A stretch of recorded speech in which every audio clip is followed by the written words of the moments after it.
7, 6, 5, 4, 3, 2, 1, 0.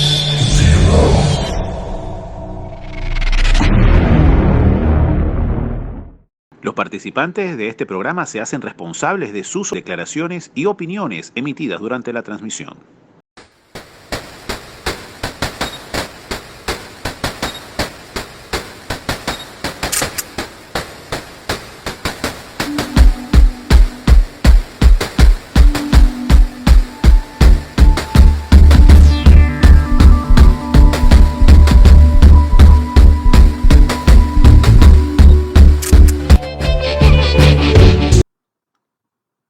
Hola, muy buenas noches. Bienvenidos una vez más a nuestro programa Punto de Inflexión. Hoy tenemos un invitado súper genial. Le doy la bienvenida a todos. Vamos a esperar que todos se vayan conectando, que el Instagram le vaya avisando a nuestros seguidores que ya estamos al aire. También queremos recordarles que pueden apoyarnos a través de patreon.com/repúblicos. Y también pueden ir a nuestra página web, donde van a encontrar contenido de primera, todo lo que estamos sacando a través de Repúblicos TV, en YouTube el doctor Alberto Franceschi, todo eso lo pueden conseguir ahí a través de nuestra página web. Y ahí también tienen ese link que los llevará a Patreon para que nos puedan apoyar y podamos seguir sacando contenido para ustedes. Hoy tenemos un invitado especial, una persona joven, que nos va a mostrar un poco de su trabajo, maravilloso además. Saludos por aquí a los que ya van llegando, Juan Camilo, ya veo aquí varias personitas que se están conectando, y vamos a tener temas bien interesantes que nos gustaría compartirlo con todos ustedes.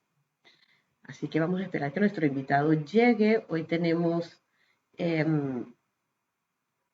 de invitado y nuestro programa de hoy se llama Política entre Panas. Nuestro invitado de hoy es Joelvin Villarreal, así que bueno, lo vamos a esperar a ver qué cosas tan interesantes nos puede contar acerca de sus proyectos y de todo lo que ellos están haciendo, así que vamos a esperar que llegue. Ajá, vamos a ver. Joelvin, volviste, perfecto. Ahora sí te veo bien.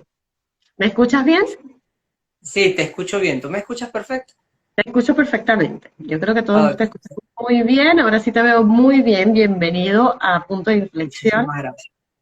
Bienvenido a mi programa donde tengo un espacio para conversar. Realmente esto es, así como se titula Política entre Panas, pues también es algo así como un poco entre panas. Relajado, sin ningún problema. Joel, de antemano quisiera darte las gracias en nombre de nuestra Casa Repúblicos, Repúblicos TV. Estamos sumamente agradecidos y honrados de contar con toda la colaboración que tienes con nosotros en esta batalla cultural, la más importante librada en la historia moderna. Quisiera que iniciaras diciéndonos un poco de ti. Queremos saber qué es esto de política entre panas. Bueno, muchísimas gracias por la invitación. La verdad es que, bueno, yo me llamo Joelvin Villarreal, yo soy politólogo de profesión. Durante mucho tiempo estuve involucrado en la academia, no quería salir de la computadora, de los libros, eso es lo que me gusta realmente. Y hace 2 años nació de la mano de varios amigos crear Política entre Panas. Política entre Panas es un espacio especialmente diseñado para el análisis político internacional. Queríamos abordar el aspecto internacional y sobre todo el aspecto de la geopolítica, que es tan interesante y es tan importante hoy día en este mundo globalizado y donde hay una lucha, una gran lucha de poder entre las potencias que nos está afectando a todo el orden internacional. O sea, en ese sentido, parte del problema de Venezuela se entiende fundamentalmente entendiendo la geopolítica. Si tú no entiendes la geopolítica, no es posible poder comprender, tener una comprensión total y exacta del problema venezolano. Entonces, esa es Ya. la razón del por qué surge Política Entre Panas. Y por supuesto, para poder traer cápsulas informativas o educativas con un contenido, un lenguaje también sencillo, ¿no? Porque hemos observado que quizás una de las razones por la que las personas le huyen a la política o a la política seria es porque utilizamos un lenguaje demasiado tecnicista. Entonces hemos querido hacernos panas. Claro. Explícanos un poco cómo funciona, cuál es el funcionamiento realmente de estas cápsulas de las que mencionas y de este proyecto que inició hace 2 años, donde dijiste, bueno, voy a salir de esa computadora a hacer otras cosas. ¿Cuál realmente es la función?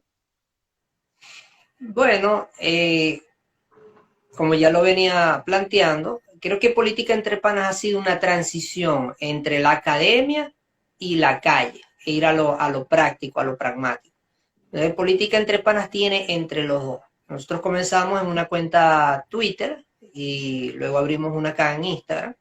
Entonces, por supuesto, traer el material que ya nosotros teníamos con respecto a artículos científicos, a investigaciones en función de lo político, del fenómeno político, y entonces irlas de alguna manera rediseñando y abordando un lenguaje un poco más suave, un poco más amigable con respecto a la población. Y eso nos permitió ir dando ese paso de salir de la academia e irnos interconectando con las personas. Nosotros los politólogos, quizás no muchos lo confiesen, yo lo confieso acá, a nosotros se nos hace muy difícil el poder establecer relaciones interpersonales. Nosotros somos seres muy solitarios, muy concentrados en nuestro trabajo, quizás porque es muy analítico nuestro trabajo. Entonces se nos hace difícil poder conversar con las personas libremente, sin presiones, ¿no? Entonces, Claro, Política Entre Panas, en esa transición de ir trayendo la información técnica, científica, pero ir ya acostumbrándonos al lenguaje común, al lenguaje sencillo, y traer estas cápsulas educativas porque hay demasiados errores, o sea, la información política está tergiversada. O sea, hay un error total en cuanto a los términos de qué es la política, de qué es lo político, los sistemas económicos, cómo se interrelacionan. Entonces, a nosotros nos engañan los populistas, toda esta ola de populismo que ha habido en América Latina y en el mundo también, ¿no? Pero sobre todo América Latina nos han engañado es porque nosotros somos en gran medida ignorantes de muchos de los términos básicos en relación sobre todo a la economía y a la política. Entonces, la manera en que nosotros podemos descubrir y digamos, de alguna manera, ver si el planteamiento de un candidato político es realmente serio o nos está engañando, simplemente nos está diciendo algo que nos gusta escuchar para engañarnos y sacarnos el voto. Entonces, para eso nació Política Entre Panas. Nosotros vamos a buscar cápsulas educativas, pequeñas cápsulas educativas, 5 o 10 minutos de video o de audio, y nosotros explicar esos términos de forma sencilla, de forma muy básica, y a la medida en que vamos sacando esta información, las personas se van educando y entonces van generando lo que es una masa crítica, criterio propio para poder interpelar al político que les esté ofreciendo dádivas. claro. Hacen una labor realmente encomiable. O sea, no tiene precio lo que ustedes están haciendo y lo que están desarrollando hoy, digamos, a nivel de Latinoamérica y más allá, porque finalmente a través de las redes van de alguna manera llegando a muchas más personas. Esto que me estás contando además, que quiero que amplíes un poco para que las personas que van a ver este programa o que están viendo ahora en vivo y que van a verlo luego en diferido a través de nuestros canales, entiendan un poco. Es educar, evangelizar y desintoxicar políticamente a más del 80% de los venezolanos en este caso. Nosotros hablamos como venezolanos porque, digamos, ha sido nuestra escuela de aprendizaje con el tema político. Estos venezolanos que rechazan y repudian tanto a los rojos y a los azules. Y cada día son más en Hispanoamérica porque esto que nos pasa en Venezuela es como como una red que va trepando por toda Latinoamérica y lo vemos. Yo me encuentro en este momento en Chile y lo veo aquí. Veo aquí todos los procesos tan parecidos a Venezuela. O sea, ese camino va andando. Ahora, veo también eso que tú dices, mucha ignorancia. Entonces, ¿cuáles han sido las técnicas que ustedes están utilizando para lograr educar a las personas y realmente desintoxicarlas de esa política mal gestionada, mal interpretada, mal, digamos, aprendida por nosotros como venezolanos? Y lo digo generalizando porque esto no viene de hace 20 años para acá, esto tiene muchísimos años. Bueno, precisamente evangelizar y desintoxicar es lo que viene después de política entre panas. ¿Qué hicimos nosotros? A partir del año pasado, un año completo utilizando la plataforma Twitter, los espacios, los llamados Twitter Space. Entonces, en los Twitter Space, todos los días a las 8 de la noche, a veces hacíamos transmisiones especiales durante el día, nosotros nos dedicábamos a hacer lectura analítica. Tomábamos un libro X y nosotros comenzábamos a leer capítulo por capítulo y dábamos oportunidad a que las personas pudiesen participar, preguntar, de alguna manera comentar sobre lo que se estaba leyendo y se les iba explicando poco a poco. Nosotros utilizamos, por ejemplo, el primero de ellos fue Del buen salvaje al buen revolucionario de Carlos Rangel, que es el análisis más exacto sobre lo que es la civilización latinoamericana. Si usted quiere entender la civilización latinoamericana en términos de todo tipo, político, antropológico, sociales, usted tiene que leer Del buen salvaje al buen revolucionario. Es un libro clave para podernos entender a nosotros como civilización. Y bueno, en ese sentido nosotros íbamos entonces abriendo estas salas, comenzábamos a educar a las personas, irlas desintoxicando. Mira, sí es verdad que el régimen chavista tiene una gran oposición, que quizás más del 80%, según algunos análisis, está en contra del régimen chavista o de la forma en cómo se gobierna en Venezuela. Sin embargo, dentro de ese gran número de personas, dentro de ese 80% de las personas, cuestionan al gobierno de turno, pero no cuestionan al sistema en el fondo. El problema en Venezuela es un problema de sistema. Y yo lo explico muy sencillo en cada una de estas charlas que nosotros hemos estado regalando. Y es de la siguiente manera.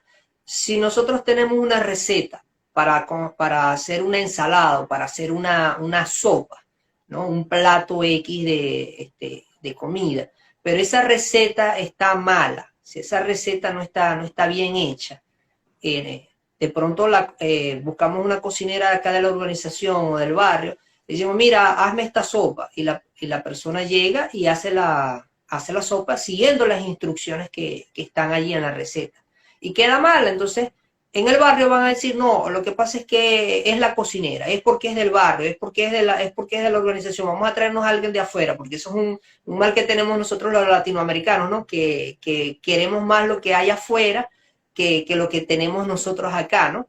Entonces, bueno, vamos a traernos a alguien de Europa, y nos traemos a una persona de Europa, un chef de estos de París, y dice, mira, hazme la sopa, aquí está la receta. Entonces el tipo toma los ingredientes y hace la sopa de acuerdo a la receta que está allí. Ah, pero volvió a quedar mala. ¿Qué fue lo que pasó? En Latinoamérica seguimos insistiendo en que lo que está mal es el cocinero de turno, y no es así. Lo que está mal es el sistema, es la receta, es el modelo de Estado que hemos estado implementando.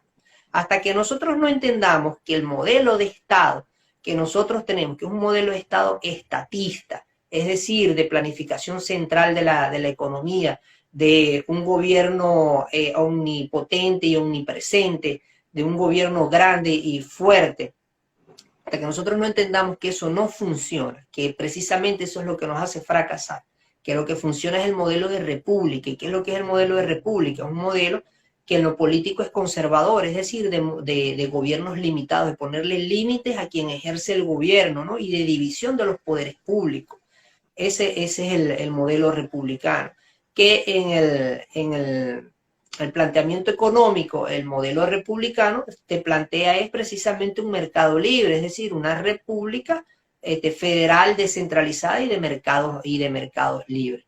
Y en un componente que es ya cultural y pudiésemos plantearlo también moral, que nuestras repúblicas, por ejemplo Venezuela y prácticamente todos los países latinoamericanos, inclusive los Estados Unidos de América, surgieron precisamente de la conjunción de lo que fue la tradición judeocristiana y la filosofía grecorromana. Eso es lo que hizo a Occidente el mejor mundo posible.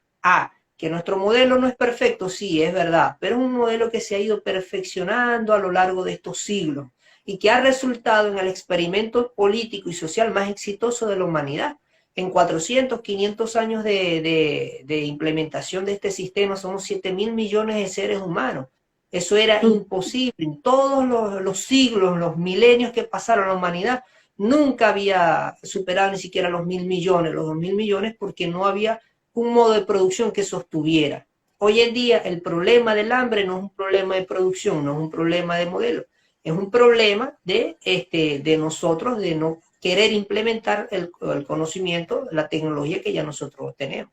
Es decir, el hambre del mundo se puede resolver bajo los actuales modelos y sistemas económicos, digamos, en el planteamiento de estas ideas.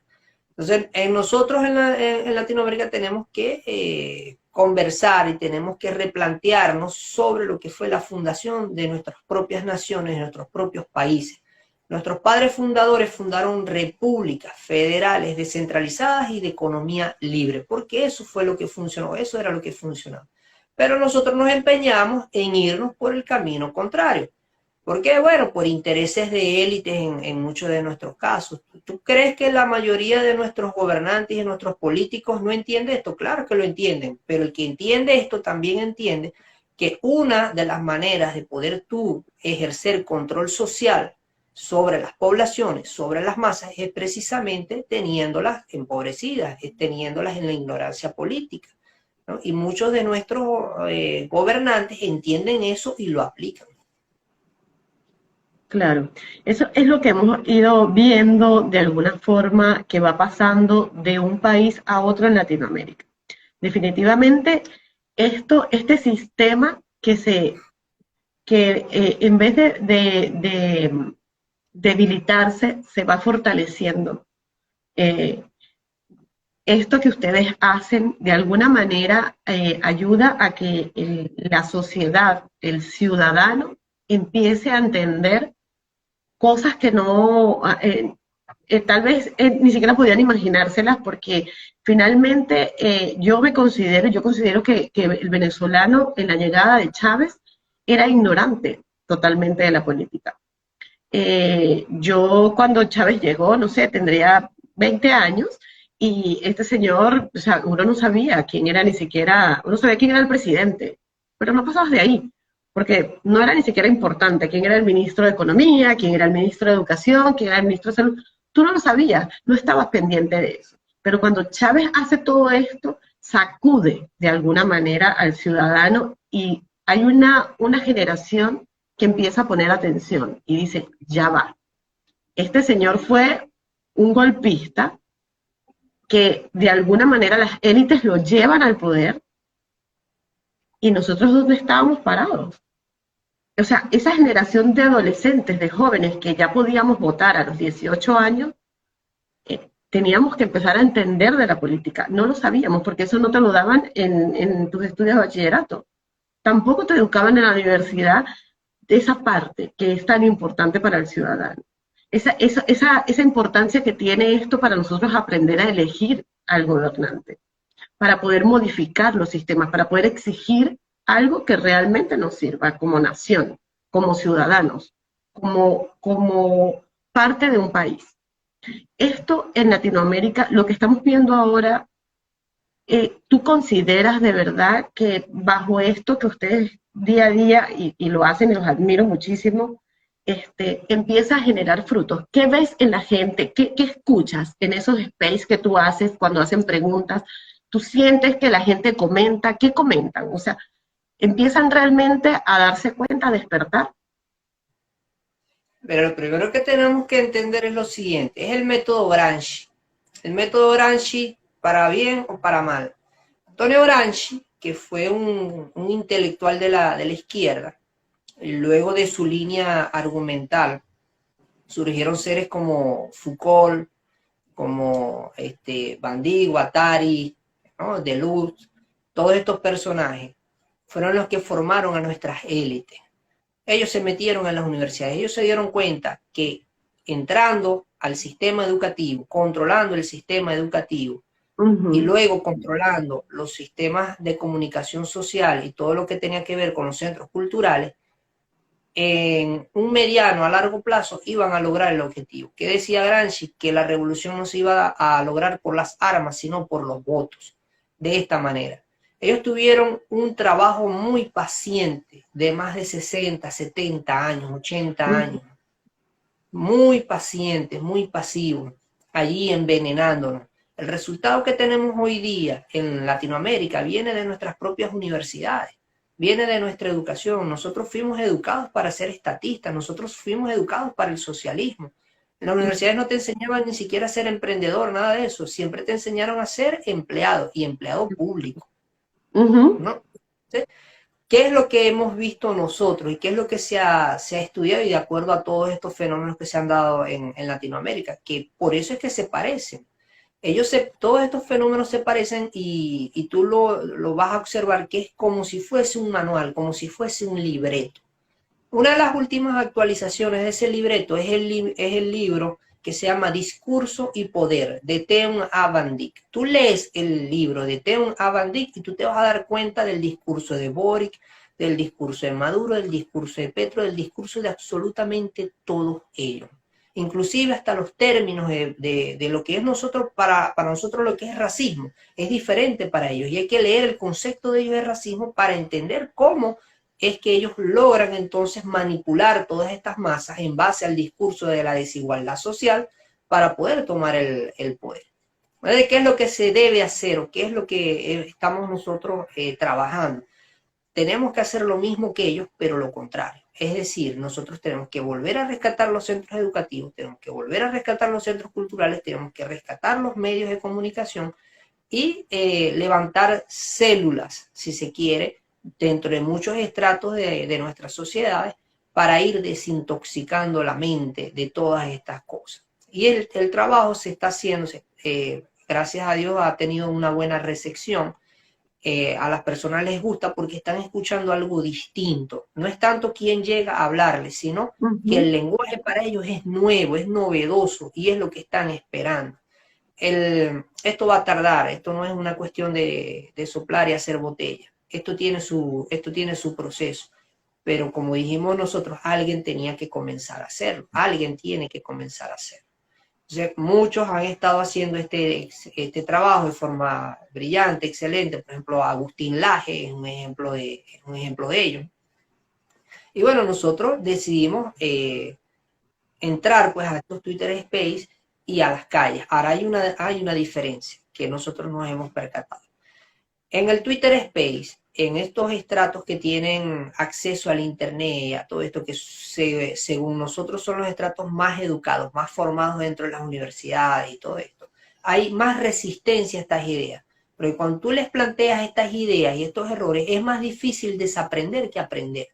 Y la gente genera cierta resistencia porque dice, no, esto no fue lo que me enseñaron en la universidad. O porque en la universidad me dijeron esto. Entonces empiezan a hacerse una serie de preguntas que te van como que desviando del tema principal. Entonces tú tienes que ir resolviendo poco a poco, bueno, hasta que logras. En un año de Twitter Space yo sí he visto que mucha gente ha cambiado, que mucha gente se ha despertado, como decimos nosotros. Claro. En la calle el proceso ha sido mucho más fácil. Y a mí me sorprendió. Nosotros comenzamos hace 2 meses a recorrer las calles de Maracaibo. Y nosotros empezamos a visitar los barrios, pero con una estrategia. Nosotros decíamos, mira, no hace falta ir a convencer al 80-90% de los venezolanos. No. Los grandes cambios políticos en las sociedades se logran a través de pequeños pivotes. Se logran a través de grupos elitescos. Es más, hoy día, una de las grandes preguntas que se tiene que hacer la gente es ¿por qué el chavismo, siendo minoría, sigue sosteniendo el poder? Y eso se explica por la teoría de las élites. El problema no es que seas mayoría o minoría, no. El asunto es que tú seas un grupo organizado y estructurado con un objetivo claro. Y en la teoría de las élites te dice que tú lo que tienes es que buscar masa, crear masa crítica, es decir, un 3, un 5% de la población es lo que tú necesitas para lograr transformar, para lograr hacer cambios en la sociedad. Entonces, desplazar al gobierno requiere de nosotros poder convencer a ese 3, 5% de despertarlos y de formarlos como masa crítica. ¿Sabes qué hacemos? Nosotros bajamos a las comunidades y nosotros buscamos a los líderes naturales de esa comunidad. Es decir, no estamos buscando a la masa como tal, a toda la gente, sino que vamos, identificamos quiénes son los que tienen influencia dentro de esa comunidad. Y a estas personas a las que estamos educando, y a estas personas a las que estamos abordando, porque a través de ellos vamos a poder movilizar a los demás, vamos a poder llegarle a los demás. Eso te facilita el trabajo. Entonces, en estos estratos, mientras más bajo he visto que hemos llegado, y que tienen menos acceso a los medios de comunicación o a las redes de internet, nosotros nos hemos percatado de que son menos resistentes, de que están más abiertos a aceptar las ideas, a que tienen la mente más limpia. ¿Pero es por qué? Porque no tienen una predisposición, ¿verdad? Que sí tienen estos otros estratos porque fueron a la universidad, y las universidades nuestras en toda Latinoamérica no son universidades para formar personas, para educar, son centros de adoctrinamiento, han sido centros de adoctrinamiento de la izquierda desde hace más de medio siglo. Y eso explica la razón del por qué hoy quienes nos gobiernan bajo esos parámetros, y quienes les hacen oposición son también, digamos, hacen estos planteamientos de izquierda. Hoy estaba viendo, por ejemplo, a Capriles Radonsky hablar sobre los salarios. Y el planteamiento que hacía Capriles Radonsky era que había que aumentar el sueldo porque al gobierno le estaba entrando más dinero, entonces había que aumentarles el sueldo. Yo le dije, señor, usted sigue haciendo el planteamiento del gasto público y del gasto público y del gasto público. No, si usted quiere mejorar los sueldos de la gente, usted lo que tiene es que plantear, primero, reducir el gasto público del Estado, segundo, reducir los impuestos, tercero, propiciar una economía de libre mercado para que además la moneda sea reevaluada, porque no es que tú ganes 200 o 300 o 500 bolívares o dólares o la moneda que sea, no, es que esos 200, 300, 400, 500 que tú te ganes, ¿verdad?, tengan un poder adquisitivo. Claro. ¿Ves? Lo que tienes es que derrotar a la inflación. El mayor problema ahorita de Venezuela es una economía inflacionaria. Entonces, imagínate, si quienes están en el gobierno plantean un modelo de Estado centralizado, controlador, estatista, intervencionista, y quienes están en la oposición también, nosotros hemos dicho mucho, bueno, la gente para comprar la copia se queda con el original. Por supuesto. Además que, o sea, hacer unos planteamientos de la economía, que es una economía, digamos, que nadie entiende, prácticamente nadie. Yo no la entiendo desde hace bastante tiempo ya. Considero que Venezuela hoy por hoy es el país más caro del planeta. Todo es más caro en Venezuela que en cualquier lugar que tú consideres que es el más caro. Pero en Venezuela es mucho más caro, es mucho más costoso. Finalmente llegas a un punto donde dices, bueno, necesito vivir, para vivir una familia de 4 necesitamos $1000, pero no te ganas $1000. No logras ni siquiera llegar a 500 entre todos. Digamos, una familia de 4, que los 4 trabajen, pero si trabajan mamá y papá y tienen 2 hijos, la situación cambia igual. Este venezolano que ustedes tocan, que ustedes se acercan bajo una crisis económica a unos niveles que realmente yo no los entiendo, la gente trata de explicármelo, pero yo nunca sé. Le digo, no sé, háblame en dólares, no sé cómo es la cosa, cómo en bolívares, no me digas bolívares porque me quedo peor. Pero sigue habiendo, más allá de todo esto de la economía, un proceso donde el ciudadano perdió el sentido de la normalidad de vivir, donde ya él se acostumbró a que no sale agua por el chorro, sino que la busca en un balde, donde sabe que le van a cortar la luz 3 veces a la semana, 4, 5, o a cualquier hora va a tener un corte eléctrico, donde no tiene el acceso a las redes sociales o al internet es poco porque realmente no hay. O sea, hay un corte tecnológico impresionante realmente en Venezuela. Y las personas a las que ustedes de alguna manera están buscando, esos líderes que intentan hacer, educar, que van después a otros estratos de personas un poco más humildes, digamos, porque finalmente esa es la masa que estos politiqueros manejan.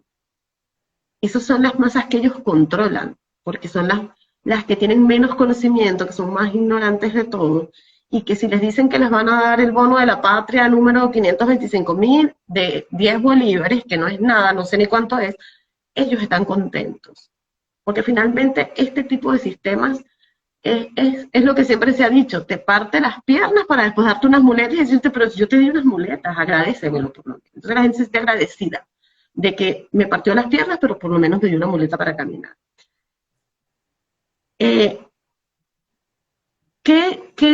Nosotros como ciudadanos que tratamos de aportar a las masas, que muchos lo van a ver este programa y van a decir, oye, voy a escuchar a Jordi para ver qué me dice. ¿Qué recomiendas tú? ¿Cuál es el punto que nosotros deberíamos realmente atacar bajo esta situación para educar al ciudadano? O sea, hay una técnica que nosotros podamos utilizar para que la persona, por lo menos, aunque sea, se interese.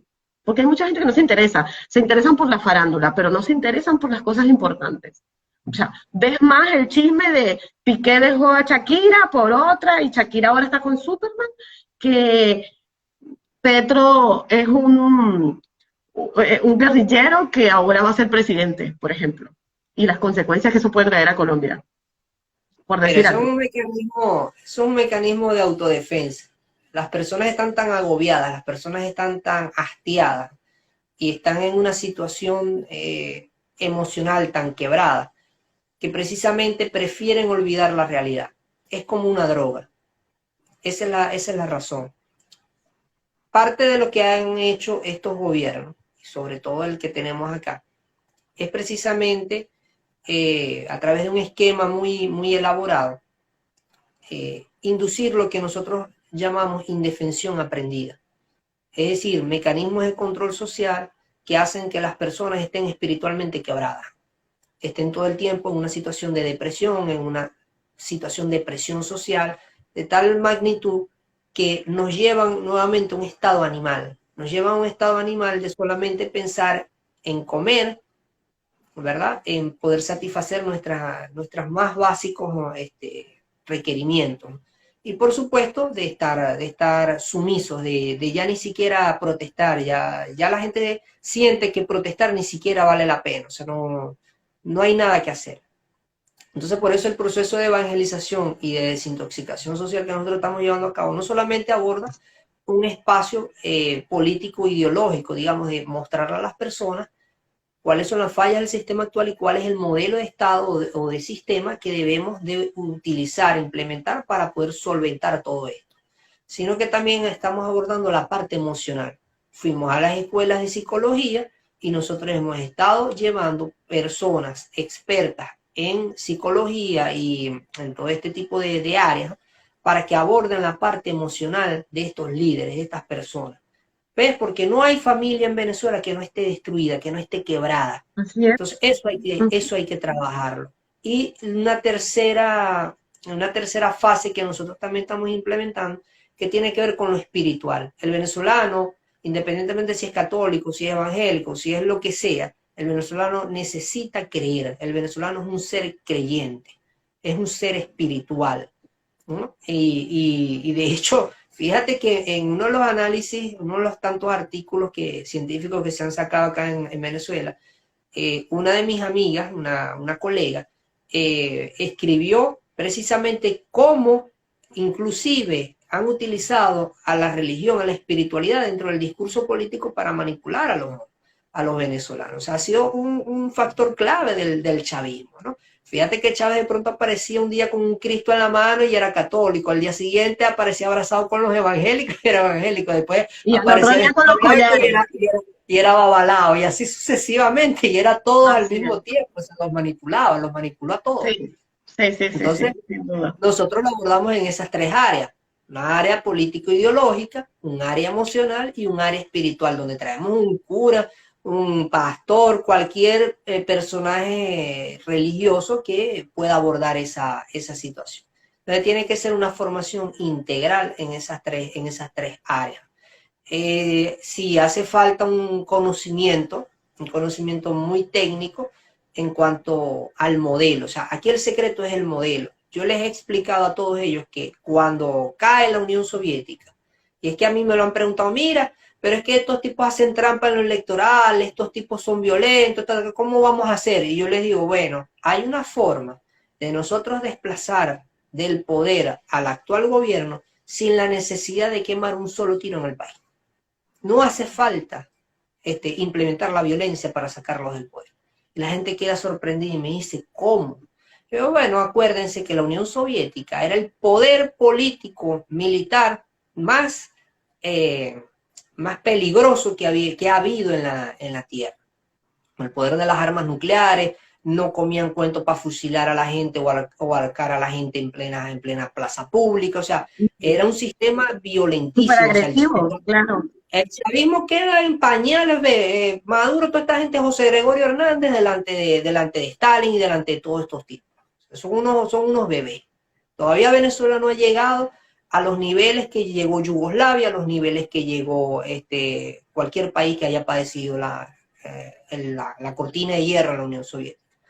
Y yo les pregunto, ¿cuántos tiros hicieron falta para tumbar al muro de Berlín? ¿Cuántos tiros, cómo tomaron el muro de Berlín? No, pacífico, o sea, no hubo violencia allí, pues.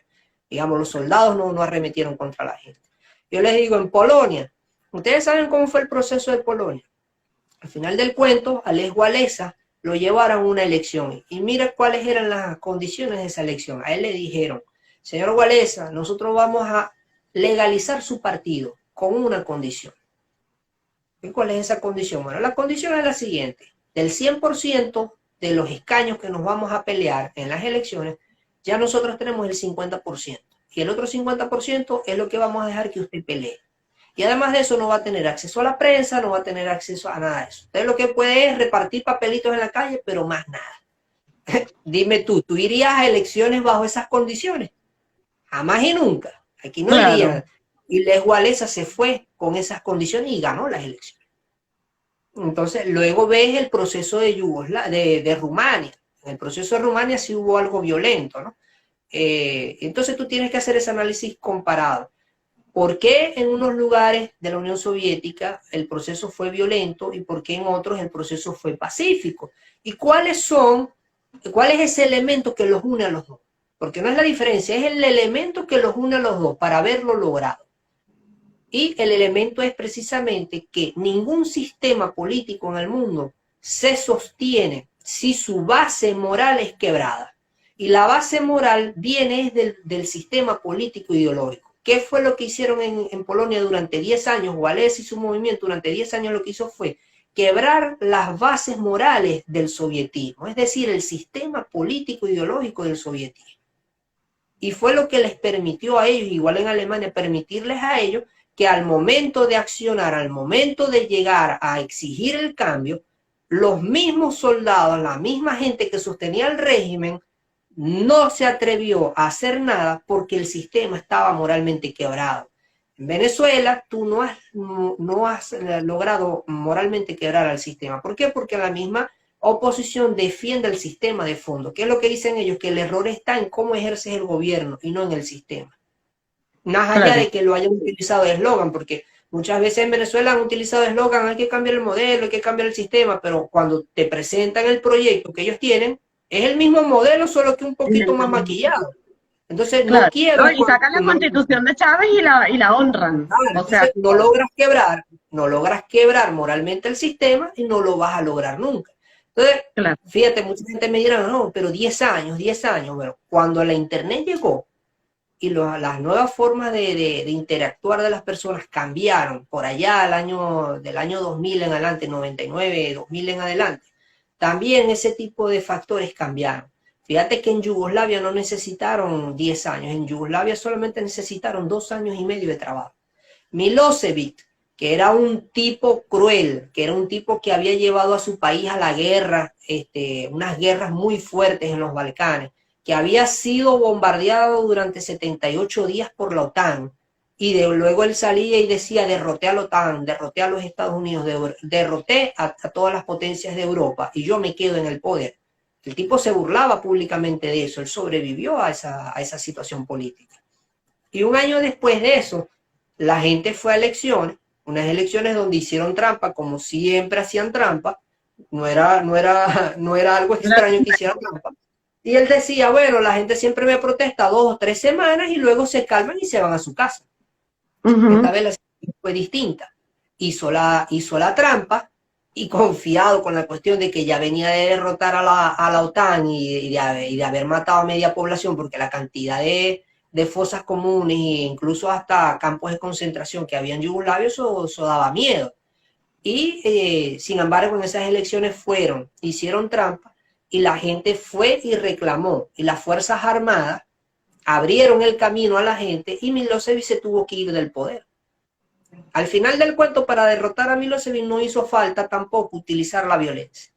Milosevic se terminó yendo. Entonces, cuando tú dices cuál es el elemento que vuelve a estar presente, es eso. Un movimiento de estudiantes del Oxford logró bajar a las comunidades, bajar a la gente, crear una masa crítica y a través de ese movimiento quebraron el fundamento político e ideológico que sostenía Milosevic, que era precisamente el socialismo, y lo derrotaron.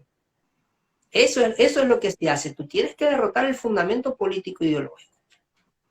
Qué bueno, de verdad me siento muy orgullosa de que ustedes como siendo un grupo de jóvenes estén haciendo este trabajo que de verdad no tiene precio. Esto es algo que no tiene precio de verdad y espero que esos frutos salgan lo antes posible. Yo creo que muchos venezolanos lo deseamos y de verdad mis aplausos de pie para ti, para todo el equipo con el que trabajas. Me encanta y de verdad le pido a todos los que ven este programa y los que lo van a ver y que compartan para que entiendan un poco y empiecen a seguirte, a buscarte en redes y empiece la gente realmente a regar esa voz, a pasarse de unos a otros, porque yo creo que finalmente eso es lo que nos va a ayudar, de alguna manera, a educarnos, a decir, oye, este chico por aquí da estas clases magistrales y nos explica de la política de forma sencilla para que la gente la pueda entender y podamos ir de alguna manera haciendo nuestra cultura política, que es lo que necesitamos. Quisiera pasar a otro tema.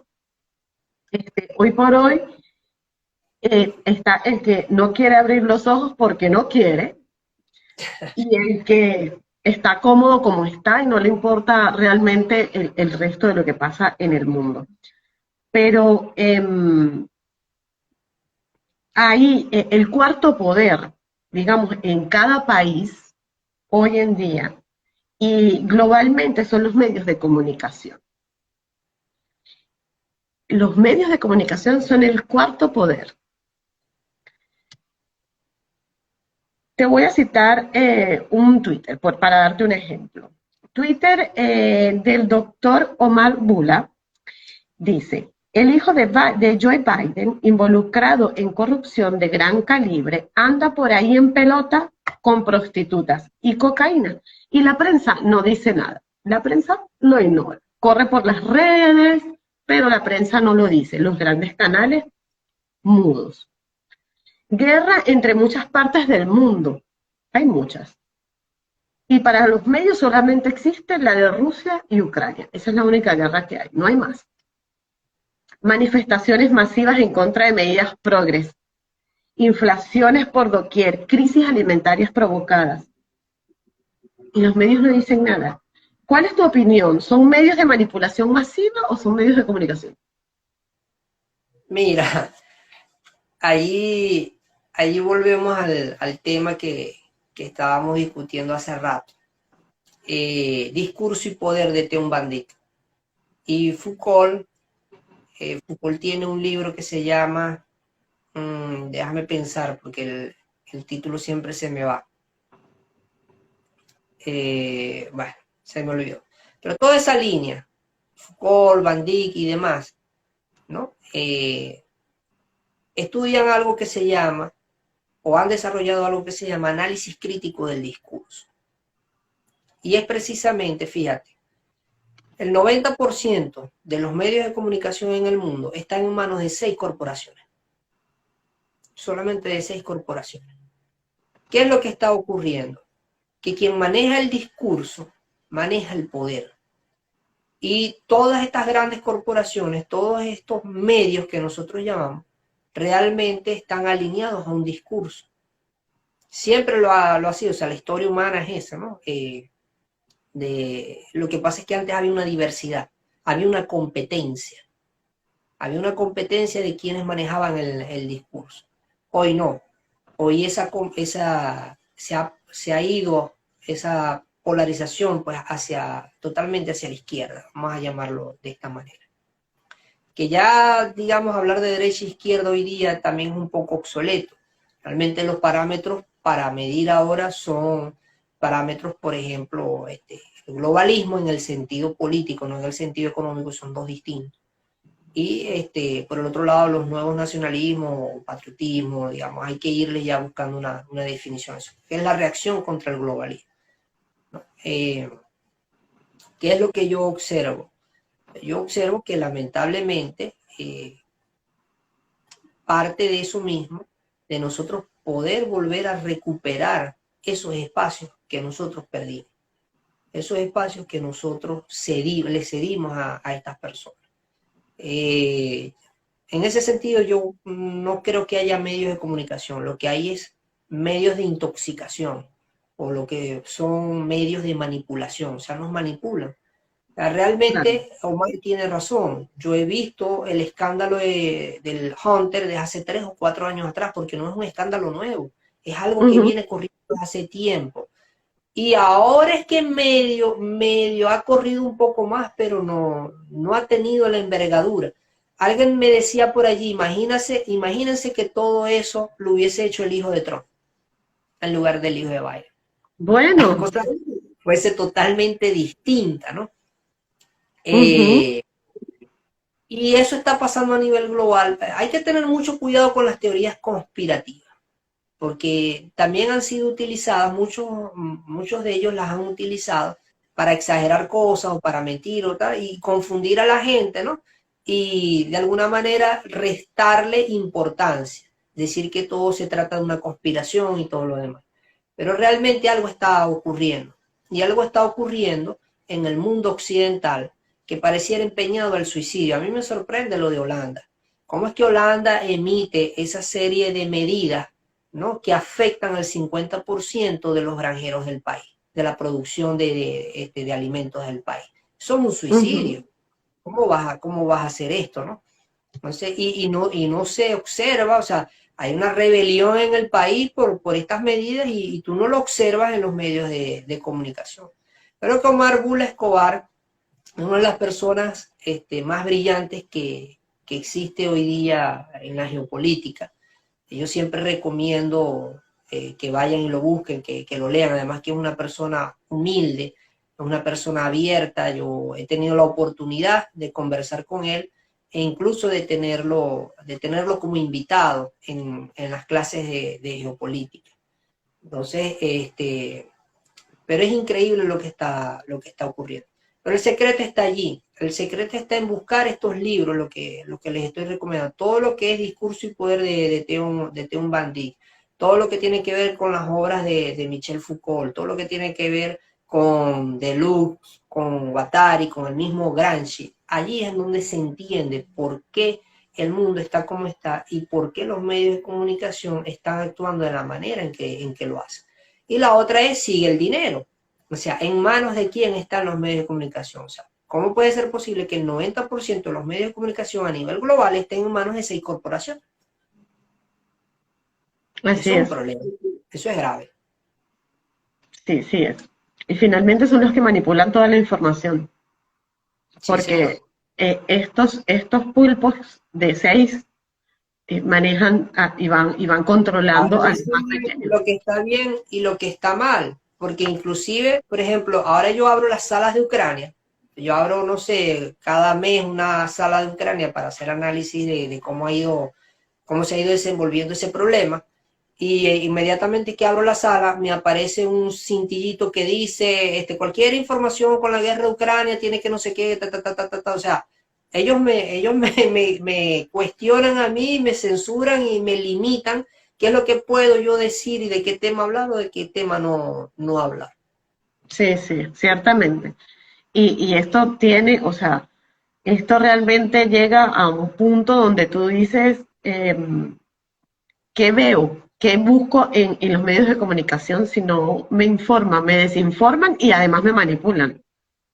Entonces, finalmente, lo que buscan es manipular las masas para controlarlas, para seguir controlándonos, eh, como si estuviésemos todos, fuésemos unos zombies. Porque finalmente ese es el cometido, que la gente no piense, que la gente no razone, que la gente no analice nada, que la gente no cuestione, sino que escucha lo que ellos dicen y uno diga, ah, ya, bueno. Lo importante nunca lo van a decir. Lo que está afectando al mundo no me lo van a decir los medios. Ellos van a buscar otras cosas para manipularnos, pero la verdad nunca nos las van a decir tampoco. Mira, en Porque, el año 2019 me tocó escribir un artículo sobre el problema de Chile. Pero nosotros estábamos abordando todo esto. Y mira cómo construyen a Boric. Es decir, yo no sabía quién iba a ganar las elecciones de Chile, o sea, el personaje. Pero en ese trabajo, en las conclusiones, yo describí cuáles eran las características que iba a tener el próximo presidente de Chile. Y lo que sí aseguré es que la izquierda radical iba a ganar. No importa quién colocara a la derecha de candidato, la izquierda radical iba a ganar. Yo decía, el candidato que vaya a ganar estas elecciones tiene que ser construido en base a, primero, tiene que tener un elemento feminista dentro de su discurso. Tiene que tener un elemento LGBTI+Q dentro del discurso. Tiene que tener un discurso clasista y gremialista, ¿no? Tiene que tener otro elemento que tiene que ser joven, porque la movilización social partió de las universidades, así que tiene que ser alguien joven, ¿no? En base a todos estos elementos tú vas a construir al nuevo presidente de Chile. Ahorita se me está el elemento indigenista. Tiene que tener dentro del discurso un elemento del indigenismo. Entonces, en base a eso, la persona que logre tener todas estas características, o a quien logren construir con todas estas características, va a ser el próximo presidente de Chile. Cuando Boric sale y hace toda la campaña, fíjate el escándalo de que si besó un hombre, que si no sé qué, que de pronto aparecía con los mapuches por aquí y por allá, que de pronto, bueno, la imagen que se dio con respecto a que él no era el macho patriarcal, bla, bla, bla, ¿no? Y una vez, ¿no? Que en su discurso estaba la defensa de los gremios, la cuestión tal, ¿no? Del marxismo clasista como se venía practicando desde el siglo pasado. Entonces tú viste, y yo decía, no, es que no hay forma de que pierda las elecciones. Y era joven, pues un muchacho joven salido precisamente de la universidad. Yo dije, no hay para dónde agarrar. Entonces yo se lo dije sin graduarse. Yo se lo dije a una persona que por cierto se molestó mucho conmigo. No, que José Antonio Cajas, que esto, que aquello, que lo otro, que tú eres muy negativo. Yo, bueno, tranquilo. Cuando ganó las elecciones, yo hice ese día una sala de espejo. Y yo busqué mi tesis. Es pro vida, entonces eso ya a él, el tema del aborto, ya con eso lo tachaban. Bueno, yo busqué la tesis y la leí completa. En la medida que iba leyendo la tesis, la gente se iba dando cuenta de la cuestión. Porque eso es otra cosa. En Latinoamérica no ha habido protesta. En Latinoamérica ha habido movilización social y hay algo muy distinto. La protesta es cuando tú crees en instituciones, cuando tú crees en ciertos personajes y tú vas y protestas para que esos personajes y esas instituciones resuelvan el problema. En Latinoamérica ocurre una movilización social. ¿Y cuál es la movilización social? No creo en líderes, no creo en instituciones, no creo en que cualquier elemento de lo que constituye hoy día el Estado me pueda resolver la situación. Y yo, como masa, voy a expresarme a través de esta movilización social. Joely, pero te digo que el día que Boric tomó posesión del cargo, ya él tenía manifestaciones a unas cuadras de La Moneda. Claro, la respuesta es la siguiente. La respuesta es la siguiente, que las masas construyen una ilusión. Entonces imagínate, ¿cómo los puedes satisfacer a todos al mismo tiempo? Fíjate los elementos que hay, el indigenismo, el feminismo, el LGBTI+, el gremialista, ¿no? Entonces todos tienen una situación que lo único que los va a unir es el sentimiento de desigualdad social. Todos se sienten excluidos. Todos se sienten excluidos, pero ninguno se siente satisfecho al 100%. Entonces no importa qué gobierno vaya a llegar, así sea el de Boric en este caso, va a haber protesta, porque no hay una forma de satisfacer esa ilusión que ellos tienen. Y eso es lo que induce al caos. El asunto es que ellos no creen en la institucionalidad, no creen en instituciones. Entonces cuando tú les preguntas, ok, si tú no crees en el Estado, si no crees en el actual sistema de cosas, ¿cómo sería para ti el nuevo sistema? Y ahí es donde se quedan sin respuesta en blanco. Y no existe, pero siguen empeñados en tumbar. O sea, prácticamente el problema es, y por eso es que tú viste que hay reacciones, digamos, contra Boric en estos momentos, y protesta y demás, y eso nunca se va a acabar, es porque ninguno que llegue ahí va a satisfacer la ilusión que ellos tienen. Y eso es caos. Todo nos está conllevando al caos. Fíjate que en los Estados Unidos, o sea, creo que el problema que actualmente yo observo en el mundo, que es el más grave de todo, es que la gente está dejando de creer, o sea, la gente ahorita no cree ni en nada ni en nadie. Y eso es peligroso. Si tú no crees en instituciones, si tú no crees en personas, no va a haber respuesta nunca, no vas a creer que va a haber una solución a los problemas. Y eso nos está llevando a un caos generalizado a nivel global. Así o es. por lo menos no global, no voy a exagerar porque en verdad esto no es global. O sea, nosotros lo vemos global porque ha sido algo reiterativo en la civilización occidental y en la civilización latinoamericana, ¿no? Pero no está ocurriendo a nivel global. O sea, hay fenómenos que nosotros aquí desconocemos que se están dando en otras civilizaciones que no está ocurriendo lo mismo que acá. Pareciera que nosotros sí estuviésemos empeñados en destruir todo aquello que nos hizo libres y todo aquello que nos hizo prósperos. Y eso es lo que hay que ver, eso es lo que tenemos que atajar. En otras civilizaciones no está pasando lo mismo. Ya. Para finalizar, Joelvin, con tus 2 primeras cápsulas o micros oficiales en nuestro canal comunicacional como en los tuyos, te pregunto, ¿por qué es importante que el ciudadano conozca, sepa, investigue, también por su cuenta, sobre la caducidad de la democracia, lo importante e imprescindible de la aplicación del Estado-Nación, de la República, e igualmente por qué es tan imprescindible tener una visión básica, mínima y práctica sobre los sistemas económicos? Ahora, lo primero es que nosotros tenemos que formar masa crítica. O sea, en ese sentido, no importa lo que yo les diga. De pronto yo en algún momento, por nervio, por lo que sea, me haya equivocado en algo. Y ustedes no se van a dar cuenta. ¿Cómo se dan cuenta ustedes? Yendo a la fuente. Pero yo siempre termino los videos diciéndoles, vayan y busquen a la fuente, porque lo que yo les estoy diciendo acá en las cápsulas educativas es algo muy básico, es algo muy, muy, muy sencillo. ¿Ves? Porque pueden surgir grandes debates, porque la teoría no es fácil, no es simple. O sea, la política no es algo simple, la economía mucho menos. Entonces, ¿qué es lo que les digo yo? O sea, yo les estoy dando simplemente un abreboca. Yo simplemente les estoy diciendo más o menos por dónde ustedes deben de ir a buscar.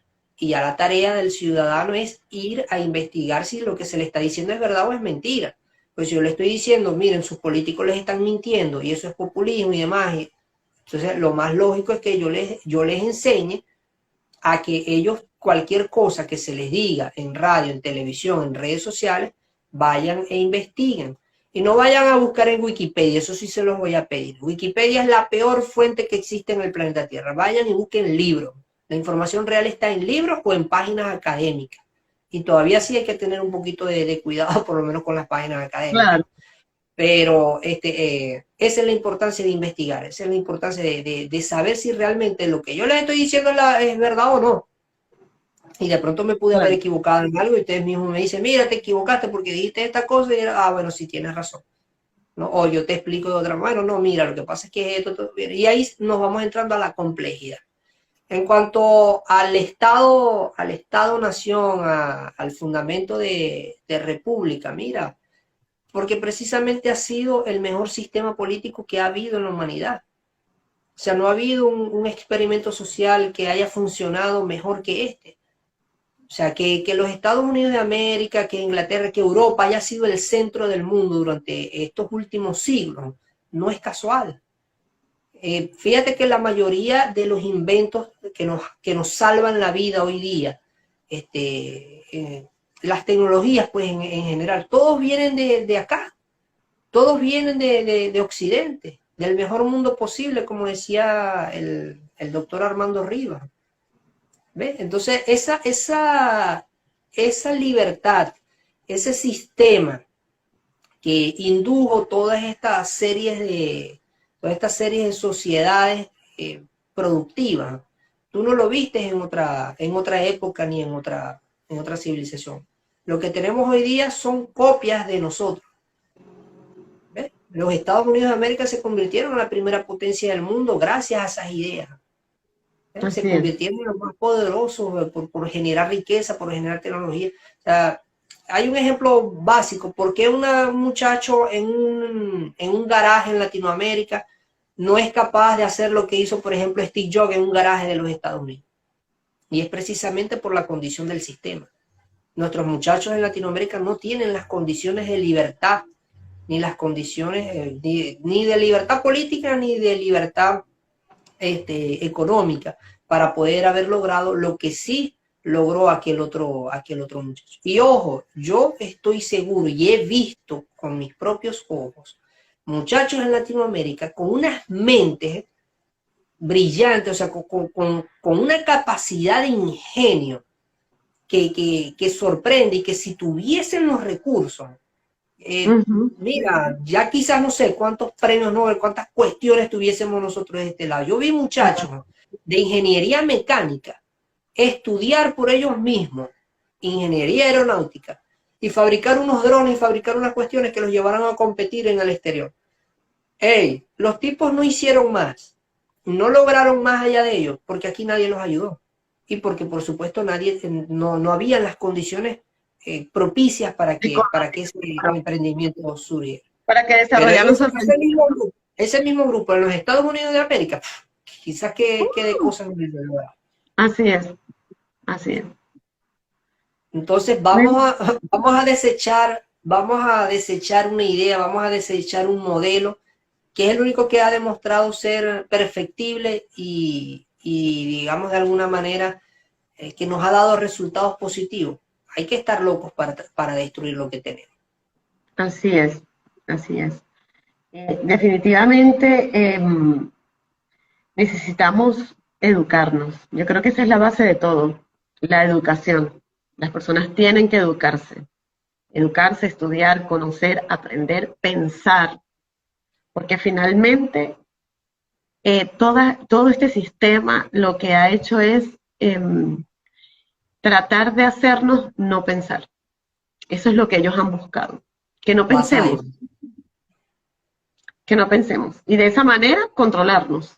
Porque si tú no tienes ni siquiera la capacidad de pensar un poco y de analizar algo, estás nulo. ¿Qué opinión podrías dar? ¿Qué interpretación le podrías dar a cualquier cosa? Entonces, lo que ellos siempre han buscado con el control es justamente eso, que ni siquiera nos atrevamos a pensar por nosotros mismos.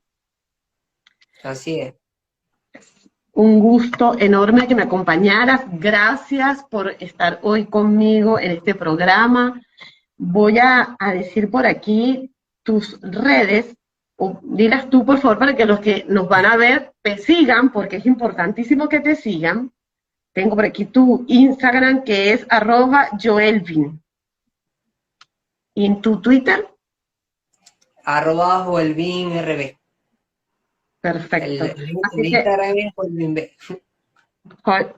Joel Bimbe, perfecto. Así que bueno, los recomendamos que vean este programa, compártanlo con sus amigos, con sus familiares, con sus vecinos, escuchen a este joven que de verdad es magistral todo lo que dice y de verdad empecemos a entender un poco la política y hacia dónde vamos, porque de verdad nos merecemos un mejor futuro y necesitamos más jóvenes así como tú y como tu equipo, con esa gente con la que estás trabajando, para que podamos lograr rescatar de verdad al ciudadano venezolano y al latinoamericano, y yo sé que luego esto va a llegar al mundo entero. Muchísimas gracias, gracias a todos. Igual les recordamos que pueden apoyarnos para más contenido a través de patreon.com/repúblico.